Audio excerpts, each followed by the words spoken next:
external events do control things. And in this war, one of the things that always amazed me about my brethren is one thing is in front of us, that's clearly in front of us, that's going on since we installed what I call the puppet regime of Iyad Allawi in June 28th, the prime minister who represents nothing, our man. Since June 28th, in July, August, September, whatever the months are, what's happened? What's gone up exponentially? American bombing.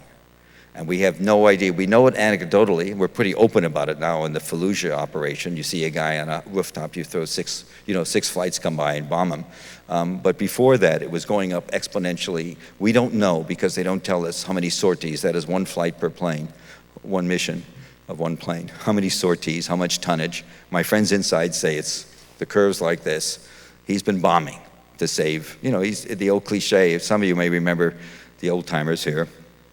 I think it was Peter Arnett, the Australian journalist who worked for the AP, who did so much in the Vietnam War, filed a dispatch in the late 60s. He was on a mission where some major was pouring artillery into a village below him, and you could just see women and children running around and not much else going on, chaos down there. And he finally asked the major in charge of the artillery unit, "Why are you doing it?" And he said, "Sir, we have to destroy the village in order to save it."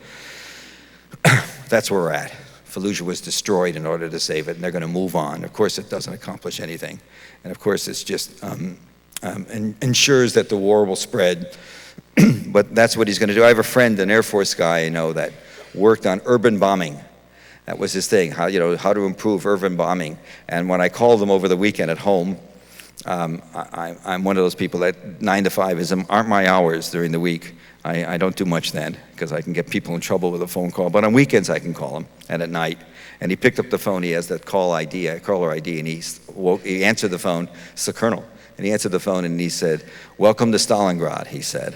The point being that we bombed everything despite all the plans. If you read the stories in the New York Times 10, 11 days ago at the beginning of the war, the Times quoted somebody, one of the American officials, as saying, "We'll be judged in the operation in Fallujah by how carefully we bomb and how carefully we use force and how much little damage we do." I mean, forget it.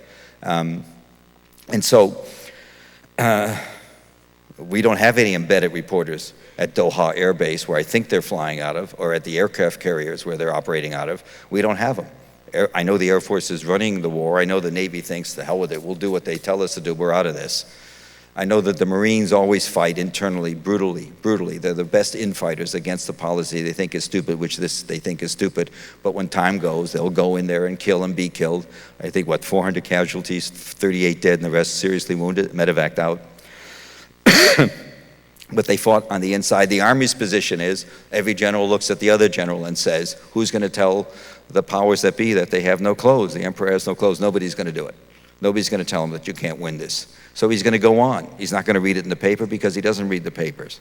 And so what's he going to do? He's going to continue bombing. And since he's a believer, and the way it shakes out for George Bush is, I got a sense of this very early. After 9/11, if you remember the famous speech, "You're with us or against us," he said. And then in early 2002, I'm boy reporter running around, and don't forget I've been around for 30 some odd years. You heard about My Lai. I've been covering the military and the intelligence community, and like a lot of people in them, and find the good ones and appreciate the good ones. And so I know by early 2002, here's the situation. The public thinks we've won a war in Afghanistan. We've done a lot of bombing in Afghanistan, and guess what? There were some elements in the intelligence community that did not like what we did in Afghanistan, simply because we decided that the Taliban were one unified group, and they're not. More than 75% of the Taliban leadership did not like Osama bin Laden and wanted him out. And we could have worked internally on that, but that wasn't the way. We decided to treat him as one collective entity and bomb them all. So by early 2002, we in the American public think the war is going well. Our Rangers are there. You're getting all these gung-ho pictures of guys on horseback, special forces, and certainly the area around Kabul collapsed, and the enemy seemed to melt away. Never mind that there's a history in Afghanistan of the enemy melting away during when the British a couple of times in the 19th century invaded, 20th century invaded, and discovered that they would win and then start getting henpicked, nibbled to death over the next few years and eventually lose. But the same pattern. They gave up the ground and retreated into the foothills, or what you will, to fight again. In any case, in early 2002, guys on the inside knew this. The war was far from over. The Taliban had survived.